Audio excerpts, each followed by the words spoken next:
अहंकार। अहंकार किस लिए? इसलिए क्योंकि मैं सबसे अच्छा हूँ, सर्वोत्तम हूँ, सर्वश्रेष्ठ हूँ। सर्वश्रेष्ठ कौन होता है और कितने समय के लिए होता है? आज कोई एक सर्वश्रेष्ठ है तो परसों कोई और होगा। कुदरत ने कोई न कोई कमी, कुछ न कुछ गुंजाइश छोड़ दी है कि हम में अहंकार ना पैदा हो। कोई चाहे कितना भी महान क्यों न हो, मगर कुदरत कभी भी किसी को मौका नहीं देती महान बनने का। कंठ दिया कोयल को तो रूप छीन लिया, रूप दिया मोर को तो इच्छा छीन ली, दी इच्छा इंसान को तो संतोष छीन लिया, दिया संतोष संत को तो संसार छीन लिया। मत करना गुरूर ए इंसान कभी अपने आप पर। भगवान ने तेरे जैसे और मेरे जैसे कितनों को मिट्टी से उठाया और मिट्टी में मिला दिया। कहते हैं जब अर्जुन रामेश्वर तीर्थ पर गए, तब नदी के तट पर बने उस पुल के अवशेषों को देखकर हंसने लगे। उनके पास ही बैठे एक साधारण से वानर से हंसी करते हुए पूछा, आप ही के पूर्वजों ने इसका निर्माण किया था। मुझे घोर आश्चर्य है कि राम जैसे तीर अंदाजी में माहिर व्यक्ति को वानरों जैसी दिखने वाली सेना की जरूरत क्यों पड़ी। वो तो तीरों से आसानी से पुल बना सकते थे। इस पर वो वानर जोर जोर से हंसने लगा। उसने कहा, हे महानायक, यदि आपको पता होता कि उस समय के वानर कितने शक्तिशाली और बलवान थे, तो आप ऐसा मूर्खतापूर्व प्रश्न कभी नहीं पूछते। मैं तो एक साधारण वानर हूँ। अगर यहाँ सर्वश्रेष्ठ वनुर्धर भी अपने तीरों से पुल बना दे तो मैं उसे तोड़ दूंगा। अर्जुन को ये बात पूरी तरह चुभ गई। तब उसने कहा कि मैं ही हूँ इस युग का सर्वश्रेष्ठ वनुर्धर।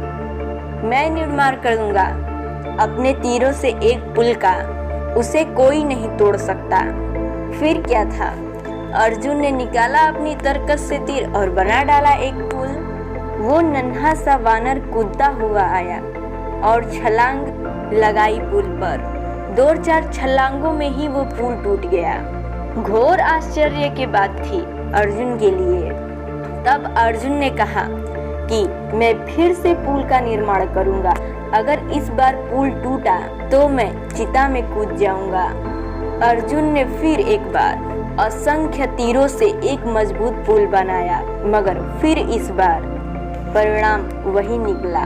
वो नन्हा सा बानर कूदता हुआ फुदकता हुआ आया और उसने पुल फिर तोड़ दिया। अर्जुन बहुत लज्जित हुए।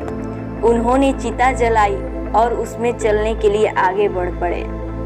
तभी अचानक से एक युवा आया और अर्जुन से चिता में चलने का कारण पूछा। सब बात जानने के बाद वो युवक बोला, तुम्हारे इस निर्णायक में कोई निर्णयदायक नहीं था, तो फिर निर्णय कैसे हुआ? निर्णायक के बिना फैसला कैसा? इस बार मेरी उपस्थिति में पुल बनाओ।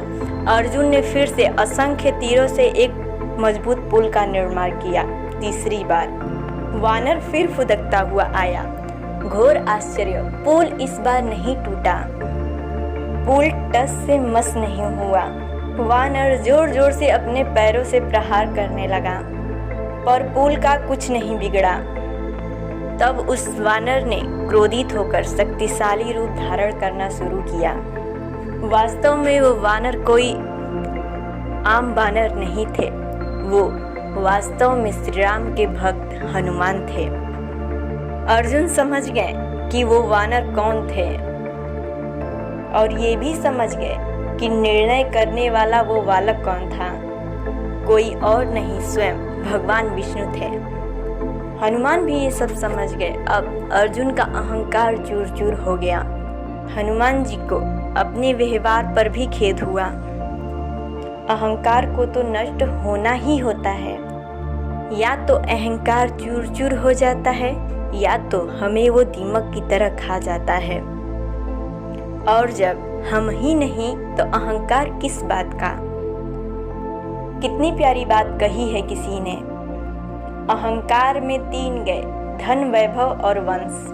ना मानो तो देख लो रावण, वैभव, कंस। फिर मिलते हैं दोस्तों आपको अगली कहानी के साथ, तब तक के लिए बाय बाय।